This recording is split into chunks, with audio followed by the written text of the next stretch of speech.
Hello नमस्कार साथियों, welcome to royal study. दोस्तों, आरपीएफ कांस्टेबल 2025 के स्पेशल एग्जाम का नेक्स्ट एनालिसिस आपके लिए लेकर आ चुके हैं और आज 6 मार्च 2025 को हम सेकंड शिफ्ट का एनालिसिस कवर करेंगे। इससे पहले हम फर्स्ट शिफ्ट का एनालिसिस वीडियो आपको दे चुके हैं, नहीं देखा है तो जरूर से देख लीजिएगा। गाइस, इस वीडियो में 100% ऑथेंटिक और रियल क्वेश्चन जो आपके एग्जाम में पूछे गए वो बेसिकली हम कवर करेंगे। सो सभी से रिक्वेस्ट है कि वीडियो तक पूरा देखें और लास्ट तक देखें, है ना। और जिन लोगों ने चैनल को सब्सक्राइब नहीं किया, सभी से रिक्वेस्ट है कि सब्सक्राइब करके बेल आइकन को ऑल पर सेलेक्ट कर लीजिएगा ताकि जो भी नया वीडियो आए सबसे पहले आप सभी के पास में पहुंच पाए। और इन वीडियोस की पीडीएफ के लिए आपको क्या करना है, एप्लीकेशन को डाउनलोड कर लेना है। यहाँ पर आपको स्टडी मटेरियल में पीडीएफ मिल जाएगा, जाकर चेकआउट कर सकते हैं। टेलीग्राम चैनल ग्रुप को ज्वाइन नहीं किया है तो कर लीजिएगा। जो भी करंट की अपडेट होती है या वैकेंसी से रिलेटेड जो भी पल पल की अपडेट होती है, हम सबसे पहले टेलीग्राम पर ही आपको अपडेट कर दें, तो जाकर जरूर से ज्वाइन कर लीजिएगा। क्लियर है? आइए स्टार्ट करते हैं। और गाइज, अगर आपका आगे आने वाले दिनों में एग्जाम है तो आप हमें यहाँ से जरूर से बताइएगा कि आपके एग्जाम किस दिन किस शिफ्ट में है, ताकि हम आपकी ज़्यादा से ज़्यादा हेल्प कर पाएँ, है ना। तो इस लिंक पर जाकर आप हमें सीधे बता सकते हैं कि आपके एग्जाम किस दिन किस शिफ्ट में है। चलिए स्टार्ट करते हैं आज के हमारे पहले प्रश्न से। आज का पहला क्वेश्चन पूछा गया है, अकबरनामा किसने लिखा था। अकबरनामा जो लिखा था ये अबुल फजल के द्वारा लिखा गया था। अबुल फजल अकबरनामा के लेखक थे और अकबर के शासन का इतिहास जो है 3 खंडों में बेसिकली देखने को मिलता है।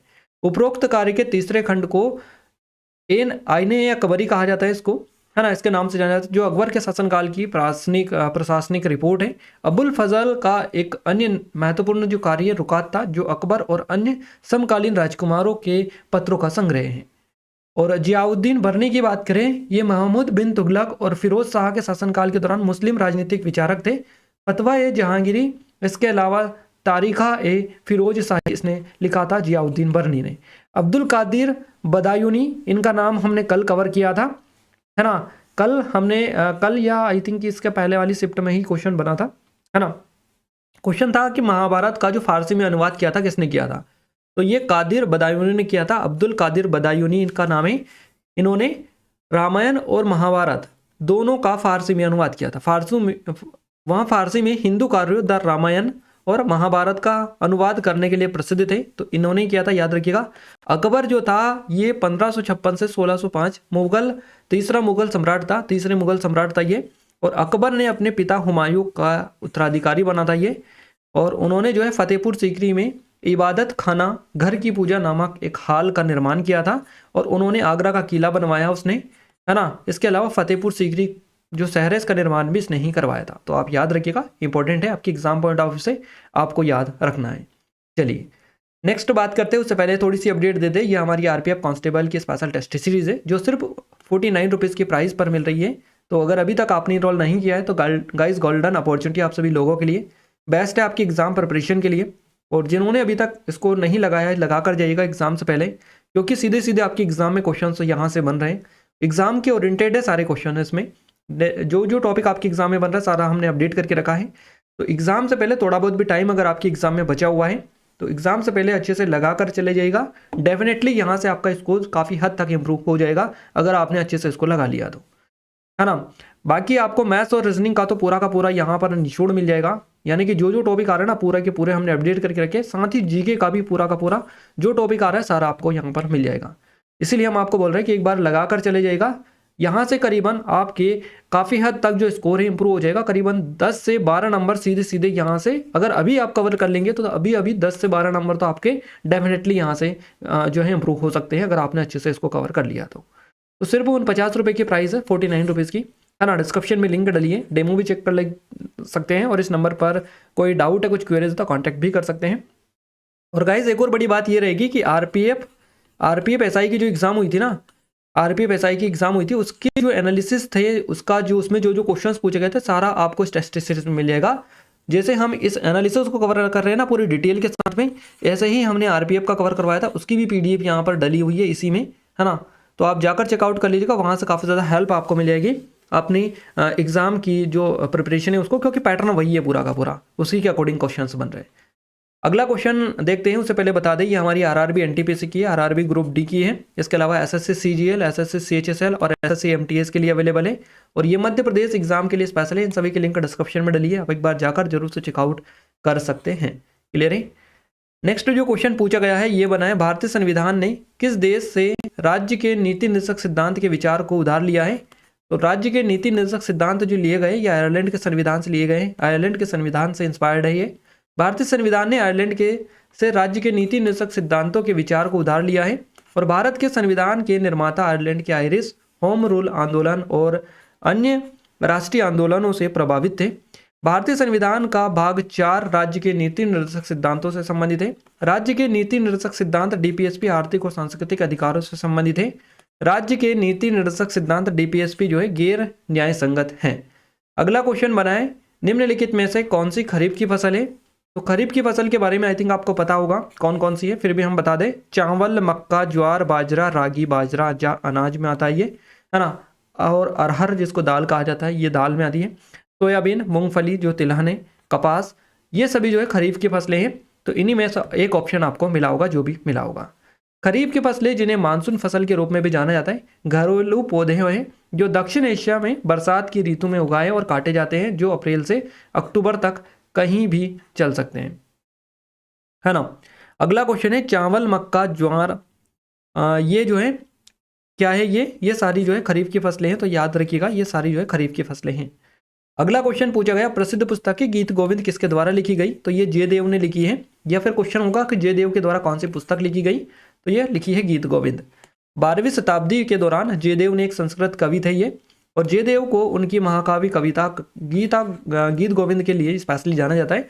हमने जो एक्सपेक्टेड क्वेश्चन वाली वीडियो कवर करवाई थी वो आपको 153 क्वेश्चंस की और 115 वाले क्वेश्चंस की, इसके अलावा और भी क्वेश्चंस हम कवर करवा चुके थे। अगर उनको आपने देखा है गाइज तो वहाँ से भी काफ़ी ज़्यादा क्वेश्चंस आपके एग्जाम में रिपीटेड आपको देखने को मिल रहे हैं, है ना। इस क्वेश्चन को भी हमने काफ़ी डिटेल में वहाँ पर कवर किया था। जयदेव गीत गोविंद के लिए स्पेशली जाने जाते हैं जो गोपियों के साथ कृष्ण के प्रेम पर केंद्रित है। जयदेव के 2 भजनों को सिख धर्म के पवित्र ग्रंथ गुरु ग्रंथ साहिब में शामिल किया गया है। गुरु नानक की पूरी यात्रा के दौरान यह बताने वाले रिकॉर्ड है कि जयदेव के काम का गुरु नानक पर गहरा प्रभाव था। अगला क्वेश्चन है वर्ष 2011 में भारत का जनगणना जो जनसंख्या घनत्व था ये कितना था। 382 व्यक्ति प्रति वर्ग किलोमीटर करेक्ट आंसर रहेगा। 2011 की जनगणना के डेटा के अकॉर्डिंग भारत का जनसंख्या घनत्व 382 व्यक्ति प्रति वर्ग किलोमीटर था और जनसंख्या घनत्व का विश्वव्यापी औसत लगभग 15 व्यक्ति प्रति वर्ग किलोमीटर था। भारत की जनगणना प्रत्येक 10 वर्षों में की जाती है और जनगणना 2011 भारत के महापंजीयक और जनगणना आयुक्त द्वारा किया गया 15वां राष्ट्रीय जनगणना सर्वेक्षण था। और श्री चंद्रमौली भारतीय 2011 की जनगणना के आयुक्त और महापंजीयक हैं। अगला क्वेश्चन है तीसरी पंचवर्षीय योजना के प्रभावित होने का कारण क्या है। तो सूखा, युद्ध, मुद्रास्फीति और संसाधनों की कमी, है ना, ये कारण है तीसरी पंचवर्षीय योजना के प्रभावित होने के। भारत की तीसरी पंचवर्षीय योजना 1961 से 66 के बीच में चली थी। कई कारणों से प्रभावित हुई थी, इसमें युद्ध, सूखा, मुद्रास्फीति, संसाधनों की कमी आदि शामिल थे। इस योजना की विफलता के कारण सरकार को योजना अवकाश घोषित करना पड़ा। इस दौरान 3 वार्षिक योजनाएं बनाई गई। देखिए इस योजना ये जो चली थी 61 से 66 तक चली थी ये। तो 1962 में भारत चीन युद्ध हुआ था जिसके कारण अर्थव्यवस्था में कमजोरियां सामने आई थी। 1965-66 के दौरान भारत पाकिस्तान युद्ध हुआ था और 1966 में ही भीषण सूखा पड़ा था। तो काफ़ी सारी इसने इन चीज़ों का सामना किया है ना। तो आप देख सकते हैं 2 युद्ध हुए, उसके बाद में भीषण सूखा पड़ा था। तो इस दौरान ये बेसिकली क्या हुई थी, प्रभावित हुई थी और असफल हुई। विफलता का यही कारण आपको यहाँ पर बताना है। अगला क्वेश्चन है साल 2011 की जनगणना के अकॉर्डिंग देश की कुल आबादी में 0 से 6 साल के बच्चों का परसेंटेज पूछा है। ये हो जाएगा 13.93%, 13.93%, है ना, याद रखना है। 2011 की जनगणना के मुताबिक देश की कुल आबादी में 0 से 6 साल के बच्चों का जो परसेंटेज है 13.93% था। साल 2001 में यह आंकड़ा 15.9% था। यानी इस दौरान इस आयु वर्ग की आबादी में 2.8 अंकों की गिरावट आई थी। साल 2011 में भारत की आबादी 1210.19 करोड़ थी और इस आबादी में 623.72 करोड़ यानी कि 51.54% के समथिंग पुरुष थे और करीबन 48.46% के समथिंग महिलाएं थी, जिसकी संख्या करोड़ों में अगर अपन बात करें 586.46 करोड़ के लगभग थी। अगला क्वेश्चन है भारत और ओमान के बीच में कौन सा युद्ध अभ्यास होता है। तो अल नहास नजहा इसको बोला जाता है, अल नजहा और नसीम अल बहर, ये 2 आपको यहाँ पर है। तो इन दोनों में से हो सकता है एक कोई सा भी मिला हो। भारत और ओमान के बीच में अल नजहा और नसीम अल बहर नाम के सैन्य अभ्यास होते हैं। अल नजहा अभ्यास की बात करें भारत और ओमान के बीच में द्विवार्षिक रूप से आयोजित होने वाला सैन्य अभ्यास है और ये अभ्यास बारी बारी से दोनों देशों में आयोजित किए जाते हैं। अगला क्वेश्चन है, भारत ने पंचवर्षीय योजना की जो अवधारणा है किस देश से अधिग्रहित की है या कहाँ से ली है? तो पूर्व सोवियत जो संघ है, रूस जिसको कहा जाता है, यहाँ से बेसिकली इंस्पायर्ड है। भारत के संविधान ने अपने अधिकांश प्रावधानों को दुनिया के विभिन्न देशों के संविधानों से लिया है। तो डॉक्टर बी.आर. अम्बेडकर के अनुसार भारत के संविधान को दुनिया के सभी ज्ञात संविधान के संशोधन करने के बाद बनाया गया था, है ना। और भारत में पंचवर्षीय योजना की जो शुरुआत है जवाहरलाल नेहरू के समय में हुई थी, ये भी आपको याद रखना है। अगला क्वेश्चन हमारा है, अनुसूचित जातियों और अनुसूचित जनजातियों संबंधित आर्टिकल कौन सा? आर्टिकल 330, 332, 338 ये है अनुसूचित जातियों जनजातियों से रिलेटेड, एसटी और एससी से रिलेटेड। भारतीय संविधान का जो अनुच्छेद 330, 332, 338 जो है ये एसटी और एससी का जिक्र करता है, यह जिक्र है इनमें। इसके अलावा एसबीआई के अनुसार कोई दर पूछी थी, है ना, भारत की कोई दर पूछी थी ऐसा। तीसरी पंचवर्षीय योजना कब शुरू हुई, ये क्वेश्चन बना, तो ये हुई थी 1962 में, भारत चीन युद्ध। आपको ऑप्शंस अब देखना है, ये थोड़ा सा क्वेश्चन इस तरह से था, यहाँ पर ईयर नहीं दिया था आपको, है ना, ईयर नहीं दिया था। यहाँ पर देखिए क्या दिया था, तीसरी पंचवर्षीय योजना कब शुरू हुई थी, भारत चीन युद्ध के दौरान या भारत चीन युद्ध के समय, भारत पाकिस्तान युद्ध के समय, इस तरह से ऑप्शन आपको मिले थे, या भारत अफगानिस्तान या भारत बांग्लादेश युद्ध के समय, इस तरह से आपको ऑप्शंस मिले थे। क्लियर है? तो तीसरी पंचवर्षीय जो योजना शुरू हुई थी ये 1961 में हुई थी स्टार्ट, है ना। और उस टाइम पर भारत चीन युद्ध शुरू हुआ था, है ना, 1962 में, है ना। तो यही आपको ऑप्शन में दे रखा था, जो कि करेक्ट आंसर रहेगा। भारत की तीसरी पंचवर्षीय योजना साल 1961 से 66 के बीच में चली थी। योजना का जो मकसद था कृषि और गेहूं के उत्पादन में सुधार करना था। साल 1962 में भारत और चीन के बीच में युद्ध हुआ था, तो इस युद्ध की वजह से अर्थव्यवस्था में कमजोरियां सामने आई। साल 1964 में बोकारो लोह और इस्पात उद्योग की स्थापना की गई इसी के दौरान। और 1965 में भारत पाकिस्तान युद्ध हुआ था, तो ये तो नहीं आएगा, यही आएगा चाइना वाला, भारत चीन युद्ध के समय हुई थी, है ना। इस युद्ध के बाद विदेशी सहायता कम हो गई और पाकिस्तान पर आर्थिक प्रतिबंध लगा दिए गए। अगला क्वेश्चन है, बंकिम चंद्र चटर्जी ने वंदे मातरम कब लिखा था? तो ये 7 नवंबर को लिखा था 1876 को। कवि और उपन्यासकार बंकिम चंद्र चटर्जी इनका नाम है। वंदे मातरम गीत की जो रचना है 7 नवंबर 1876 को इन्होंने की थी। ये गीत बंगाल के कांतलपाड़ा गांव में लिखा गया था। क्लियर है? तो ये आपको याद रखना है, ये हमारी जीके की स्पेशल ई बुक है, जो कि सिर्फ 25 रुपीज़ की प्राइस पर अभी आपको मिल जाएगी, जिसमें आपको 1500 से ज़्यादा लेटेस्ट क्वेश्चंस मिलेंगे और यहाँ से आप पूरे इनको कवर कर सकते हैं, कोई दिक्कत नहीं है, बड़ी आसानी से आप सारे कवर कर सकते हैं। एसएससी और रेलवेज़ की एग्ज़ाम के लिए खासकर इसको प्रिपेयर किया है, तो अगर आप आगे भी एग्ज़ाम देने जा रहे हैं तो अभी ज़रूर से परचेस कर लीजिएगा, क्योंकि अभी भी आपके काम आ जाएगी और आगे भी आपके काम ये आएगी, क्योंकि पूरा अप टू डेटेड पैटर्न है TCS का। तो एक बार जरूर से चेकआउट करिएगा, सिर्फ 25 रुपीज़ में इस बार आप इनरोल कर सकते हैं, है ना। डेमो भी डला है, ये नंबर भी, कोई डाउट है कुछ क्वेरीज है तो कांटेक्ट कर सकते हैं। अगला क्वेश्चन है, पर्वतमाला का सवाल था कोई, सतपुड़ा विंध्याचल अरावली इस तरह से दे रखा था। ये एग्जैक्ट क्वेश्चन नहीं मिला है कि क्या क्वेश्चन था, ऐसा तो पॉसिबल नहीं है बता पाना कि क्या क्वेश्चन होगा या क्या आंसर इसका हो सकता है। अगला क्वेश्चन है, अंडमान और निकोबार द्वीप समूह को कौन अलग करता है? तो 10 डिग्री चैनल अलग करता है। अंडमान निकोबार द्वीप समूह को 10 डिग्री चैनल जो है अलग करता है। ये बंगाल की खाड़ी में स्थित एक जल निकाय है और यह भूमध्य रेखा के उत्तर में अक्षांश की 10 डिग्री रेखा पर स्थित है ना। तो याद रखना है, 1991 की जो इससे है, इससे एक क्वेश्चन बना था, है ना। तो ये एग्जैक्ट क्वेश्चन ये भी नहीं मिल पाया कि क्या था। बाकी सुबह वाली शिफ्ट में भी इससे क्वेश्चन बना था, तो अच्छे से देख लीजिएगा। 1857 क्रांति 1991 से इनसे ज़्यादा क्वेश्चन बन रहे हैं ना। बाकी और से भी क्वेश्चंस तो रिपीट हो रहे हैं, पर सबसे ज़्यादा क्वेश्चन यहीं से आपके बाद आ रहे हैं। और इसके अलावा एक आर्टिकल भी सबसे ज़्यादा पूछे जा रहे हैं। चुनाव का सवाल था, उसमें राज्य के चुनाव कौन कराता है, इस तरह से था। अगर राज्य के चुनाव वाला क्वेश्चन था तो राज्य चुनाव आयुक्त या केंद्रीय चुनाव आयोग, इस तरह से ऑप्शंस होंगे आपको। पर ऑप्शंस यहाँ पर ये बता रहे हैं भारत के राष्ट्रपति, राज्यपाल, लोकसभा के न्यायाधीश, है ना, इस तरह से। अब ये एग्जैक्ट ऑप्शन सही भी नहीं है ना ये, क्योंकि राज्य यहाँ पर लोकसभा के अध्यक्ष होगा ना कि न्यायाधीश, है ना। तो इस तरह से चीज़ें होंगी। तो यहाँ पर ये क्वेश्चन इस तरह से हो सकता है कि राज्य में चुनाव कौन करवाता है, तो राज्य चुनाव आयोग होगा उसका आंसर। अगर क्वेश्चन था कि राज्य चुनाव आयुक्त की नियुक्ति कौन करता है, तो ये राज्यपाल करते हैं। दोनों सिचुएशन में हमने आंसर आपको बता दिए, जो भी होगा आप देख लीजिएगा क्वेश्चन क्या था। तो भारत में संघ और राज्य चुनाव प्रक्रियाओं को संचालित करने के लिए जिम्मेदार भारत का चुनाव आयोग एक स्वायत्त संवैधानिक प्राधिकरण है, जो भारत में लोकसभा, राज्यसभा और राज्य विधानसभाओं और देश में राष्ट्रपति और उपराष्ट्रपति के पदों के चुनाव को प्रशासित करता है। अगला क्वेश्चन पूछा गया, और ये एक संवैधानिक निकाय है, आपको ध्यान रखना है। अगला क्वेश्चन है, बिहार में 1857 के विद्रोह का नेतृत्व किसने किया था? तो कुंवर सिंह के द्वारा ये किया गया था, है ना। बिहार में जो विद्रोह हुआ था इसका नेतृत्व कुंवर सिंह ने किया था। वे लगभग 80 वर्ष के थे जब उन्होंने 25 जुलाई 1857 को दानापुर में पदस्थापित सिपाही की कमान संभाली थी, है ना। तो 80 वर्ष के थे उस टाइम पर। सिंह और सैनिकों ने आरा स्थित जिला मुख्यालय पर हमला किया था। अगला क्वेश्चन है केंद्रीय बजट 2024-25 में कृषि के लिए कितनी राशि आवंटित की गई। तो ये जो राशि है आप देख सकते हैं, बिल्कुल यहाँ से आपका करेक्ट आंसर आएगा 1,00,000 है ना 22,528.77 करोड़ रुपए जो है आवंटित की गई थी कृषि के लिए वित्त वर्ष 2024-25 के दौरान। कृषि एवं किसान कल्याण विभाग का जो बजट था 1,22,528.77 करोड़ रुपए है और ये कृषि विकास के प्रति सरकार की प्रतिबद्धता को बेसिकली दिखाता है। नेक्स्ट क्वेश्चन पूछा गया, राज्य लोक सेवा आयोग के अध्यक्ष किसके द्वारा नियुक्त किया जाता है। तो राज्य का राज्यपाल इनको नियुक्त करता है।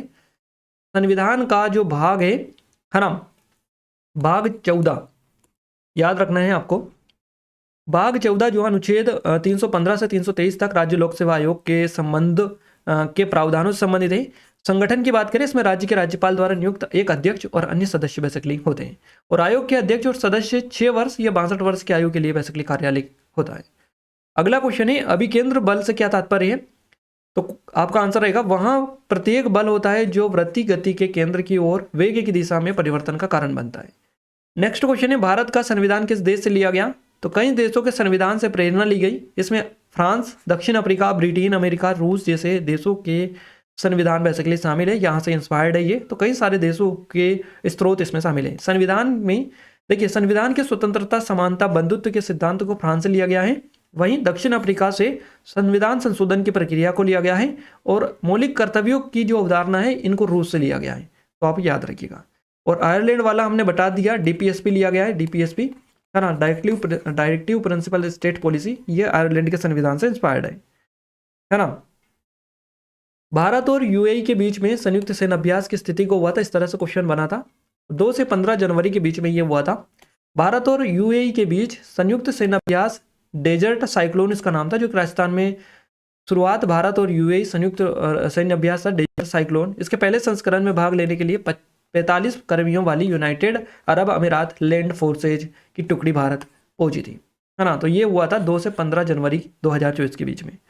अगला क्वेश्चन है ना, महाराष्ट्र ये जो है महाजन राजस्थान में आयोजित किया गया था। अगला क्वेश्चन है सबसे कम क्षेत्रफल वाला केंद्र शासित प्रदेश कौन सा है। तो लक्षद्वीप हो जाएगा। क्षेत्रफल के हिसाब से लक्षद्वीप जो है भारत का सबसे छोटा केंद्र शासित प्रदेश है।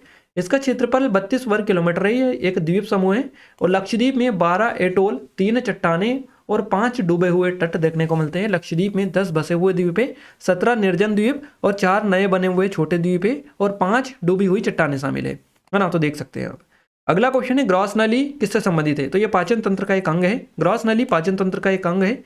गले को पेट से जोड़ती है और भोजन को मुंह से पेट तक ये ले जाती है। अगला क्वेश्चन बना है भारतीय प्रतिभूति और विनिमय बोर्ड सेबी से। सेबी का फुल फॉर्म होता है security exchange board of India, है ना। तो भारतीय प्रतिभूति और विनिमय जो बोर्ड है सेबी, भारत में प्रतिभूति और कमोडिटी बाजार का नियामक निकाय है। सेबी की स्थापना हुई थी 12 अप्रैल 1988 को और ये भारत सरकार के वित्त मंत्रालय के अंतर्गत आती है सेबी। तो याद रखना है, इसके फुल फॉर्म भी पूछा जा सकता है। अगला क्वेश्चन है भारतीय स्टेट बैंक एसबीआई ने चालू वित्त वर्ष 2024-25 के लिए भारत की जीडीपी वृद्धि दर कितनी रहने का अनुमान लगाया। तो 6.3% रहने का इन्होंने अनुमान लगाया था। कतर का एक युद्ध अभ्यास पूछा गया था जो कि एग्जैक्ट नहीं मिल पाया कि क्या था। नेक्स्ट क्वेश्चन बना है अंडमान और निकोबार के बीच कितनी डिग्री चैनल है। तो ये 10 डिग्री चैनल आपका करेक्ट आंसर रहेगा, है ना। याद रखना है आपको। ये हमारी RRB, NTPC, RPF constable, RRB group D, SSC, CGL, CHSL, MTS और ये मध्य प्रदेश की एग्जाम के लिए स्पेशल टेस्ट सीरीज अवेलेबल है। सिर्फ 79 रुपीज़ के प्राइस पर इसमें इनरोल कर सकते हैं। अगर नहीं किया है तो बेस्ट है आपकी एग्जाम प्रिपरेशन के लिए। एग्जाम ओरिएंटेड कंटेंट है सारा का सारा और जो चीज़ें आपकी एग्जाम के लिए लगेगी सबकी सारी चीज़ें आपको यहाँ पर मिलेगी एक जगह। तो आप जरूर से एक बार जाकर चेकआउट कर लीजिएगा, लिंक डिस्क्रिप्शन में मिलेगी। बिल्कुल नाम मात्र की फीस पर आप इसमें इनरोल कर सकते हैं, जो कि अब तक की सबसे कम है। कहीं भी इतनी कम प्राइस में आपको नहीं मिलेगी इतना ज़्यादा डेटा, है ना, याद रखिएगा। अगला क्वेश्चन है हमारा 1857 के विद्रोह में पराजित होने के बाद नाना साहब जो है कहाँ पलायन कर गए थे। तो ये नेपाल पलायन कर गए थे। नाना साहब मराठा साम्राज्य के एक भारतीय पेशवा थे जिन्होंने 1857 के विद्रोह के दौरान कानपुर में विद्रोह का नेतृत्व किया था। और यह कहा जाता है कि पेशवा नाना साहब ने 1857 के विद्रोह में पराजित होने के बाद अपने आखिरी साल नेपाल के जंगलों में बिताए थे। नेक्स्ट क्वेश्चन है मुगल राजवंश की नींव बाबर ने रखी थी, किस वंश का था बाबर, है ना। तो बाबर मंगोल था। बाबर ने मुगल साम्राज्य की नींव मंगोल वंश के वंशज बाबर ने रखी थी, है ना। तो भारत में मुगल साम्राज्य की जो नींव है मंगोल वंश के वंशज बाबर ने रखी थी। बाबर एक तुर्क मंगोल था। वह मंगोल विजेता चंगेज खान और तुर्क विजेता तैमूर का वंशज था, आपको याद रखना है। अगला क्वेश्चन है पंडित हरिप्रसाद चौरसिया कौन सा वाद्य यंत्र बजाते हैं। तो बांसुरी करेक्ट आंसर रहेगा। एक क्वेश्चन इस तरह से बना था, घटना दुरुस्ती को अंतिम मान्यता कौन देता है, इस तरह से क्वेश्चन था। ये एग्जैक्ट समझ में नहीं आ रहा है क्या क्वेश्चन था। नेक्स्ट है, कौन सा केंद्र शासित प्रदेश या राज्य उत्तर भारत, है ना, उत्तर भारत से संबंधित है। तो उत्तर भारत से संबंधित जो थे उसमें ऑप्शंस आपको जम्मू कश्मीर था, गुजरात था, हरियाणा था, एक और था, कोई सा ऑप्शन नहीं मिला है। तो इनमें अगर अपन देखें तो जम्मू कश्मीर जो है ये उत्तर भारत का हिस्सा है, गुजरात ये पश्चिम भारत का हिस्सा है, हरियाणा ये भी उत्तर भारत का हिस्सा है। तो आपका जम्मू कश्मीर और हरियाणा दोनों करेक्ट आंसर रहेगा। नेक्स्ट क्वेश्चन बना है, मौर्य वंश को पहले किस नाम से जाना जाता था। मुराव या मौर्य वंश इसको कहा जाता था। मौर्य वंश को पहले मुराव या मौर्य के नाम से जाना जाता था। इतिहासकारों के मुताबिक मुराव मौर्य क्षत्रिय जाति है और श्री राम के वंशज शाक्यों की उपशाखा ये बेसिकली है। अगला क्वेश्चन है, लोकमान्य बाल गंगाधर तिलक ने साल 1893 में किस उत्सव की शुरुआत की थी। तो इन्होंने गणेश उत्सव की शुरुआत की थी 1893 में। लोकमान्य बाल गंगाधर तिलक ने 1893 में गणेश उत्सव की शुरुआत की थी और ये जो उत्सव है उन्होंने पुणे के केसरवाड़ी में मनाया था, केसरीवाड़ा में। अगला क्वेश्चन बना है, meaning of F in FPS system of unit, है ना। तो इसमें आपका FPS में एफ का मीनिंग पूछा है। फुट आपका हो जाएगा यहाँ से। इकाइयों की जो FPS प्रणाली है इसमें एफ का अर्थ फुट होता है, जो इस प्रणाली में लंबाई की इकाई का प्रतिनिधित्व बेसिकली करता है। और इसके अलावा करंट अफेयर से क्वेश्चंस बता रहे थे कि 8 से करीबन 10 क्वेश्चंस बने सीधे सीधे करंट अफेयर से। तो करंट अफेयर को आप अच्छे से कवर कर लीजिएगा।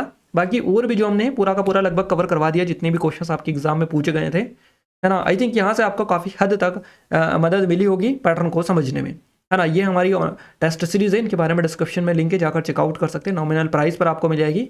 और ये हमारी सिर्फ 25 वाली बुक है ना, जिसमें 15 से अधिक क्वेश्चन आपको मिलेंगे लेटेस्ट वाले। तो गाइज अगर अपन बात करें मैथ्स की, है ना, मैथ्स की अगर अपन बात करें गाइस, तो मैथ्स में यहाँ पर नंबर सिस्टम जो है 5 से 6 क्वेश्चंस बने, डेटा इंटरप्रिटेशन से 1 क्वेश्चन बना है, DI से, रेशियो और प्रोपोर्शन से 2 से 3 क्वेश्चन है, मेंसुरेशन से 2 क्वेश्चन आपके बने हैं, स्पीड टाइम डिस्टेंस से 6 क्वेश्चन पूछे गए हैं, टाइम एंड वर्क से 1 क्वेश्चन बना है, अलजेब्रा से 1 क्वेश्चन बना है, SI और CI से 2 से 3 क्वेश्चन बने हैं। इसके अलावा जो इंटरेस्ट है, जैसे कि यहाँ पर इंटरेस्ट यानी कि ब्याज, इसी से तो 2 से 3 क्वेश्चन पूछे गए हैं। और एवरेज की बात करें तो 2 क्वेश्चन बने हैं, रिलेशन बिटवीन नंबर्स के क्वेश्चन बनाए हैं, प्रॉफिट एंड लॉस से 3 क्वेश्चन है, फंडामेंटल अरिथमेटिकल ऑपरेशन से 2 से 3 क्वेश्चन आपके पूछे गए हैं।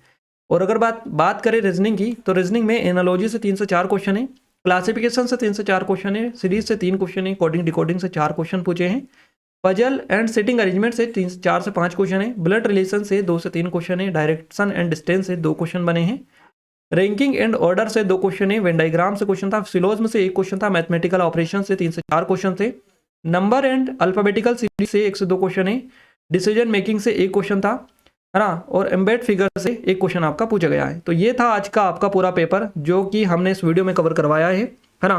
पूरी की पूरी चीज़ें आई थिंक आपको क्लियर हो चुकी होंगी, है ना। तो अच्छे से आपको आई थिंक पैटर्न का भी आइडिया लगा होगा। ये हमारी RPF कांस्टेबल की स्पेशल टेस्ट सीरीज है, जो कि सिर्फ 49 रुपीज़ की प्राइस पर आप इसमें एनरोल कर सकते हैं। अगर नहीं किया है तो बेस्ट है आपकी एग्जाम प्रिपरेशन के लिए। डिस्क्रिप्शन में लिंक एक बार जाकर जरूर से चेकआउट कर लीजिएगा।